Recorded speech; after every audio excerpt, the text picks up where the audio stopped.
Welcome to today's Lost Souls, where we bring you the most impactful and unforgettable stories from around the world. Today, we remember the lives of remarkable individuals whose legacies continue to inspire and resonate. From iconic musicians to trailblazing activists, join us as we celebrate their extraordinary contributions and bid farewell to those who have left an indelible mark on our lives. Stay tuned for a journey through their incredible stories. Nana Caymmi.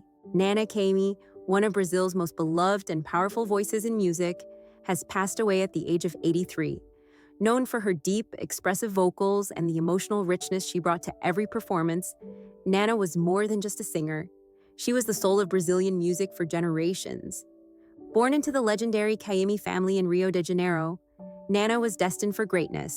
Her father, Dorival Caymmi, was a towering figure in Brazilian music, and her brothers Dori and Danilo also made names for themselves. But even in such a musically gifted household, Nana stood out.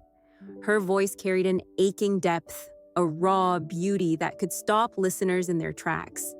Whether she was singing a samba, a bossa nova ballad, or a traditional Brazilian tune, her delivery felt intimate, like she was singing directly to your heart. Despite growing up in a musical family, Nana's path to success wasn't always smooth. She faced personal and professional struggles early in life, including a difficult first marriage and a brief retreat from music. But her passion never faded. In the 1970s, she made a triumphant return to the stage, embracing the Brazilian popular music MPB movement and reestablishing herself as one of the genre's most powerful voices. Her performances on iconic albums such as Se Queres Saber and A Noite do Meu Bem earned her critical acclaim and a loyal fan base that stretched across the globe. Nana's artistry was always defined by emotional authenticity. There was something about the way she delivered a lyric, aching yet controlled, sorrowful yet dignified, that resonated deeply with listeners. She never rushed a phrase. She allowed every note to breathe. Her music felt timeless, existing beyond trends or borders. In her personal life, Nana was fiercely private, yet deeply devoted to her family. Friends and collaborators spoke of her sharp wit, her stubbornness, and her unwavering commitment to quality in music. She wasn't interested in commercial fame. For her, the power of music was sacred. It was a form of expression, of healing, of truth. Nana Caymmi's passing marks the end of an era in Brazilian music. Her voice, however, will live on in countless recordings and in the hearts of those who found comfort, power, and passion in her songs. Her legacy is one of resilience, depth, and undeniable artistry. Leslie Charleson. Leslie Charleson, a cherished figure in American television history and best known for her iconic role as Dr. Monica Quartermain on General Hospital, has passed away at the age of 79. With a career that spanned over 5 decades, Leslie wasn't just a star. She was a beloved fixture in the living rooms of millions who followed her dramatic journey through love, loss, and triumph on daytime television. Born in Kansas City, Missouri, Leslie discovered her passion for acting at a young age. She made her television debut in the 1960s and quickly found a place in soap operas, which at the time were becoming daily rituals for countless viewers. Her early roles on Love is a Many-Splendored Thing and other dramas established her as a rising talent with grace, depth, and undeniable presence.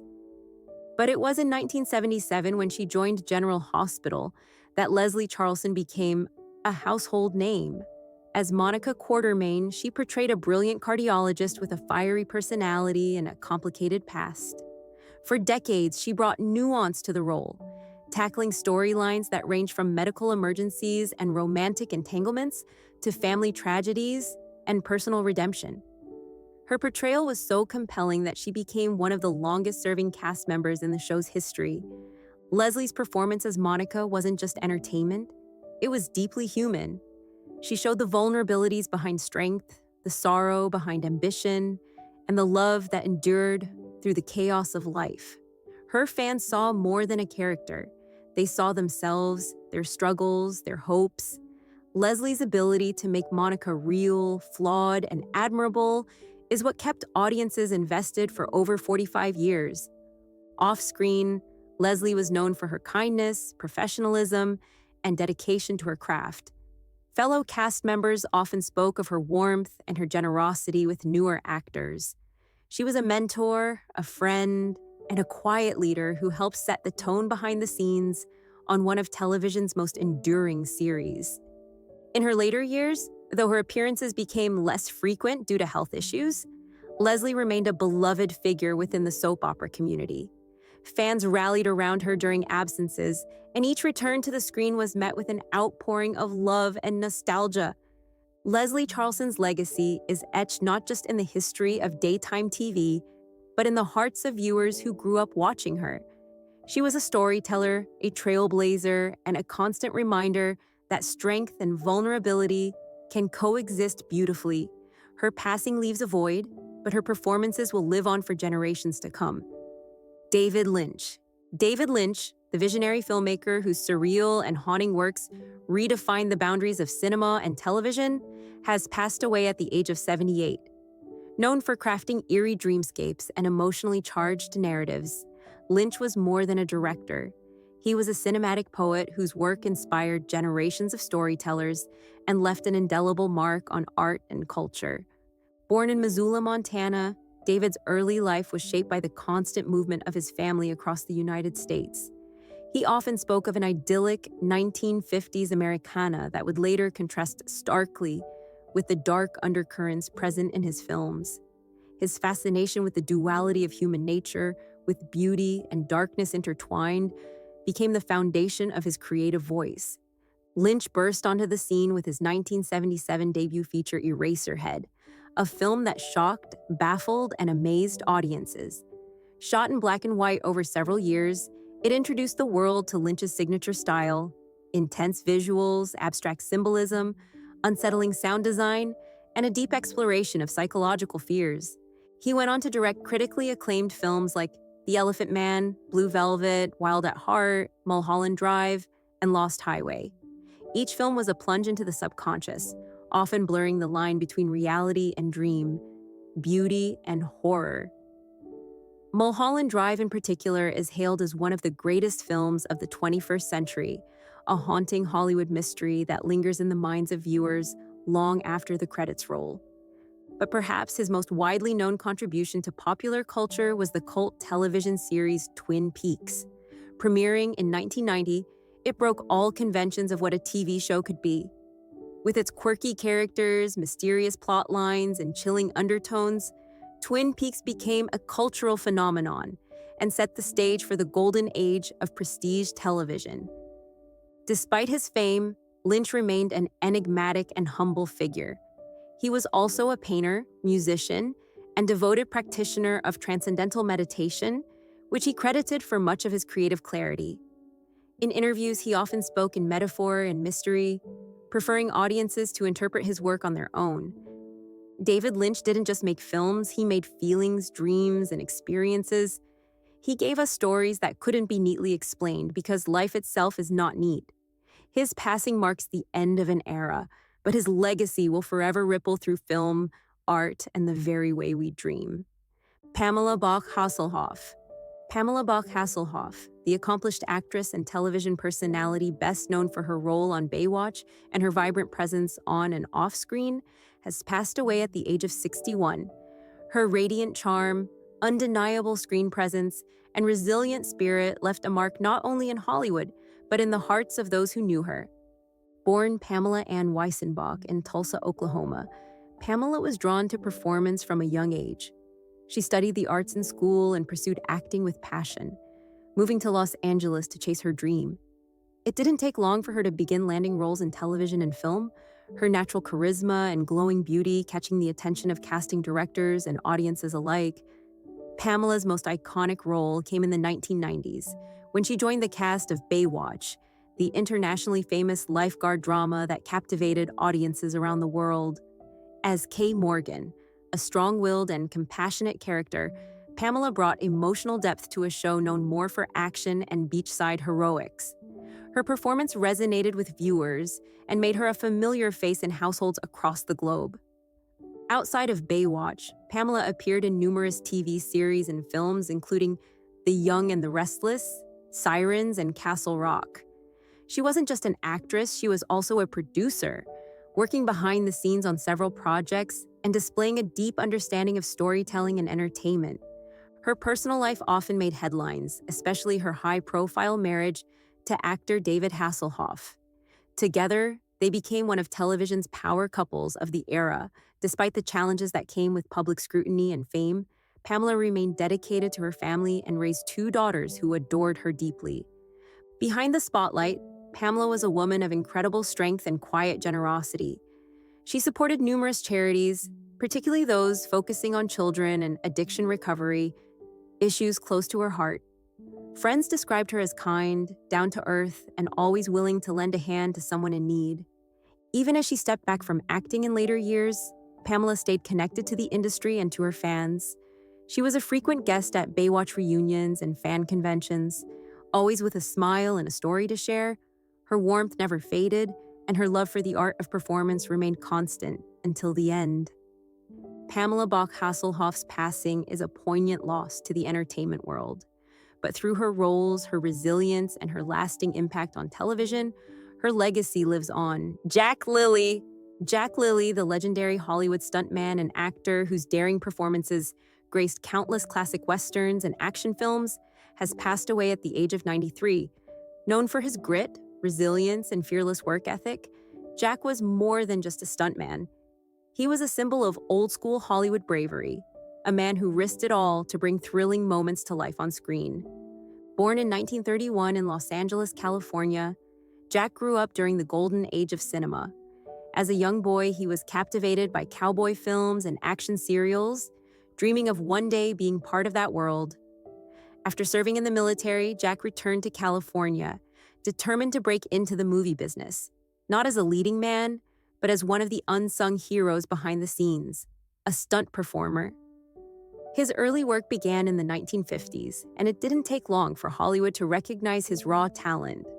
Jack's specialty was westerns. He had the rare combination of horseback mastery, toughness, and intuition that made him perfect for the genre.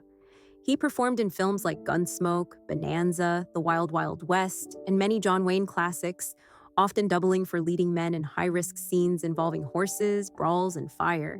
Jack's stunts weren't for the faint of heart. He jumped from speeding trains, fell from rooftops, galloped through gunfire, and got shot more times than he could count. Yet, what made Jack truly special was not just his physical courage, it was his professionalism, his attention to detail, and his willingness to mentor younger stunt performers. He believed in doing things the right way, even if it meant taking an extra day to rehearse a scene or staying late to make sure everything was safe. Over his 50-plus-year career, Jack worked with Hollywood's biggest stars, from Clint Eastwood to Burt Reynolds, and earned the respect of directors and crew members alike. He was inducted into the Hollywood Stuntmen's Hall of Fame, a recognition he deeply cherished, though he remained humble about his success. In his personal life, Jack was a devoted family man, known for his humor, storytelling, and deep love for horses. He spent his later years working on his ranch, often welcoming friends, fans, and young aspiring stunt actors for a cup of coffee and a tale from the set. Jack Lilley's passing marks the end of an era, a true cowboy, not just on screen, but in spirit. His legacy lives on in the iconic scenes he helped create and the trail he blazed for generations of stunt performers to come. Wings Hauser, the rugged and electrifying character actor best known for his intense roles in cult classics and action dramas, has passed away at the age of 76.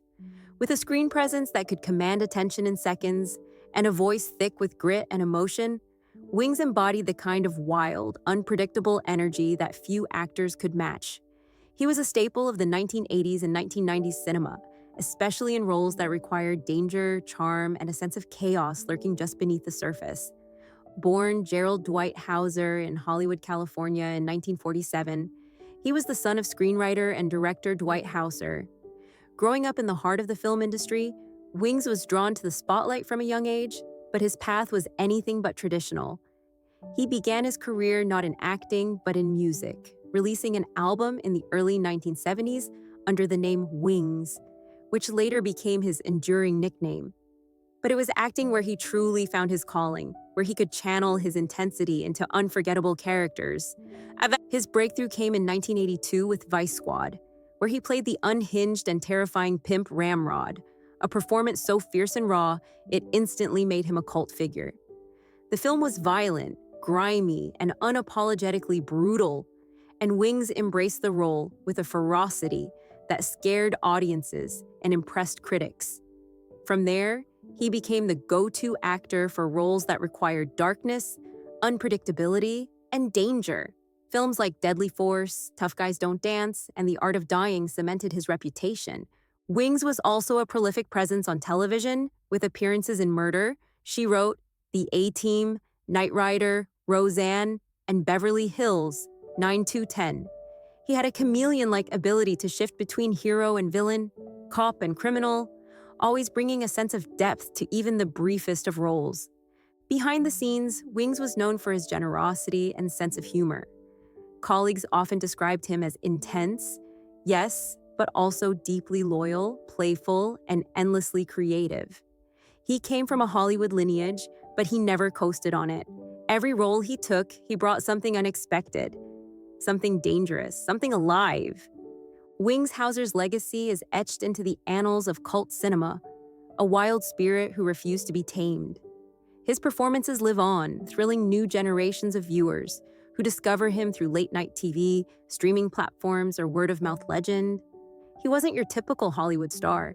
He was something far more unforgettable. Jill Sobule. Jill Sobule, the pioneering singer-songwriter renowned for her 1995 hit I Kissed a Girl and the satirical anthem Supermodel from the Clueless soundtrack, tragically passed away at the age of 66 in a house fire in Woodbury, Minnesota on May 1st, 2025.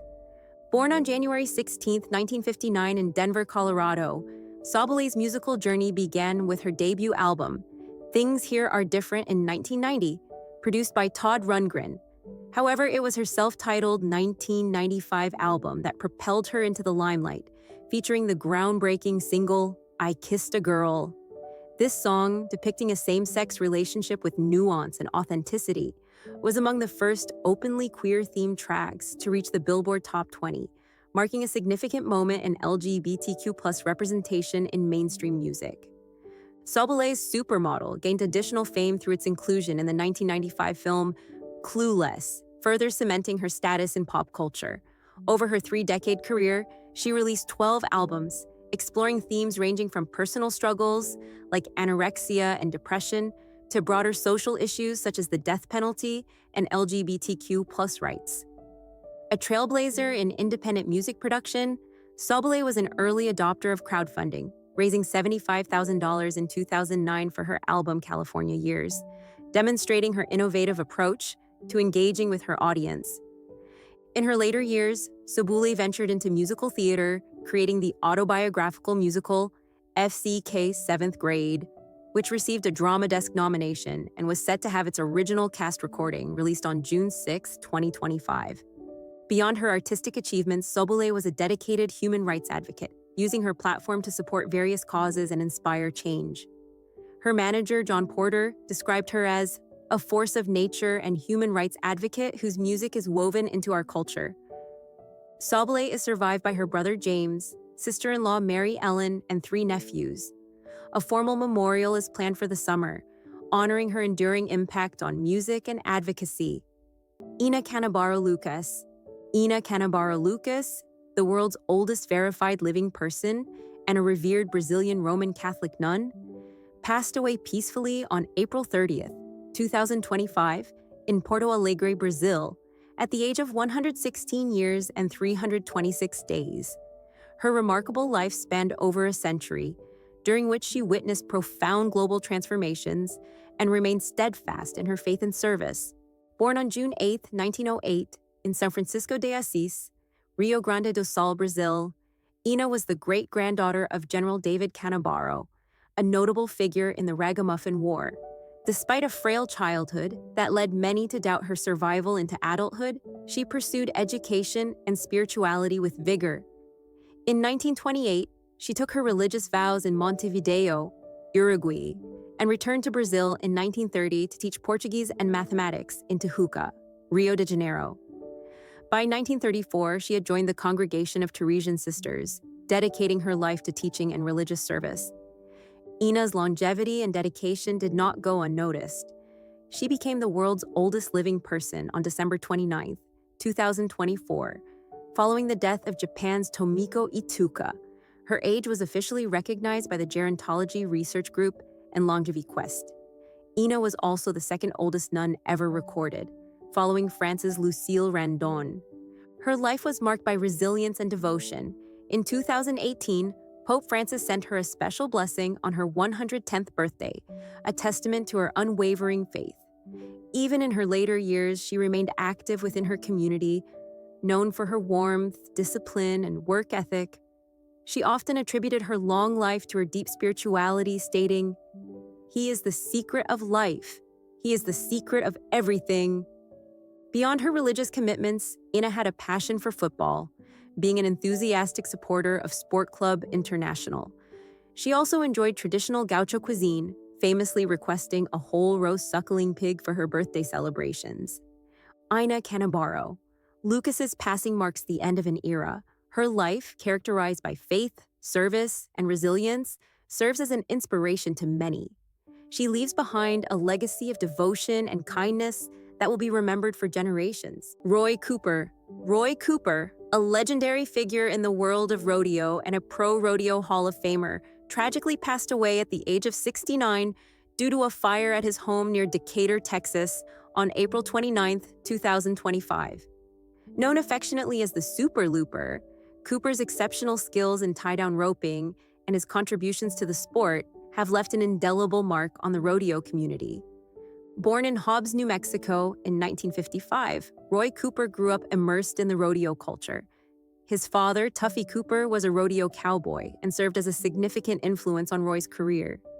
Roy's dedication and talent became evident early on, and he quickly rose through the ranks to become one of the most celebrated cowboys in rodeo history. Throughout his illustrious career, Cooper achieved numerous accolades, including multiple world championships in tie-down roping. His precision, speed, and consistency set new standards in the sport, earning him the respect and admiration of peers and fans alike.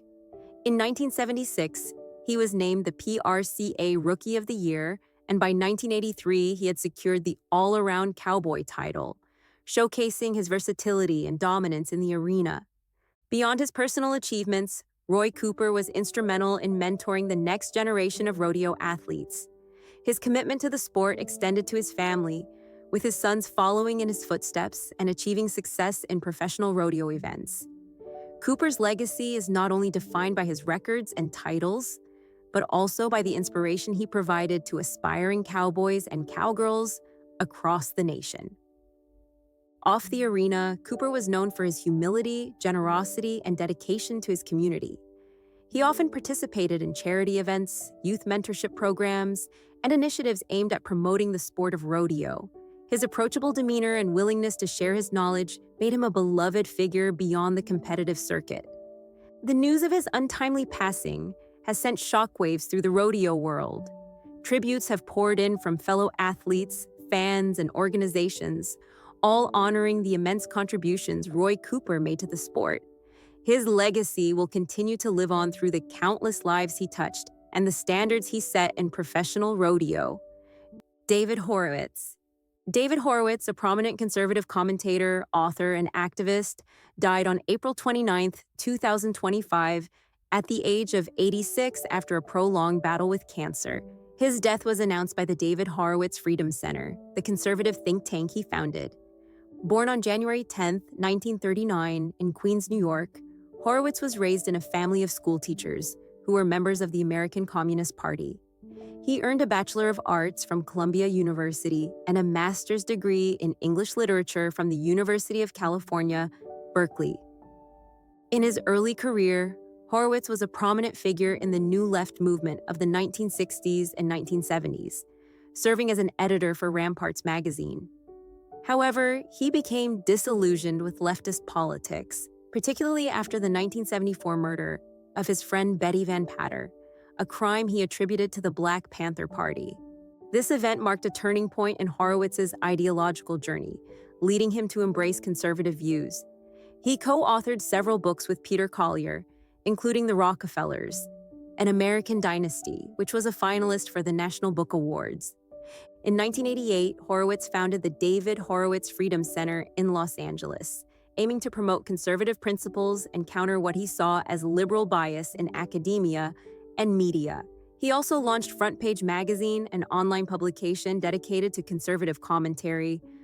Horowitz was known for his outspoken criticism of liberal ideologies, particularly on college campuses. He authored numerous books, including Radical Son, A Generational Odyssey, which chronicled his political transformation, and Big Agenda, President Trump's Plan to Save America, reflecting his support for former President Donald Trump. His views often sparked controversy. He described Black Lives Matter as a violent racist organization and equated Palestinians to Nazis, drawing criticism from civil rights groups. The Southern Poverty Law Center labeled him a driving force of the anti-Muslim, anti-immigrant, and anti-Black movements. Despite the controversies, Horowitz's influence on conservative thought was significant. He mentored figures like Stephen Miller, a senior advisor to President Trump, and inspired many within the conservative movement. Horowitz was married 4 times and had 4 children. His daughter, Sarah Rose, died in 2008. He is survived by his wife, April Mulvane, sons Benjamin and Jonathan, and daughter Anne. David Horowitz's legacy is marked by his dramatic ideological shift and his fervent advocacy for conservative causes. His life's journey from a Marxist intellectual to a conservative firebrand reflects the complexities of American political discourse over the past several decades.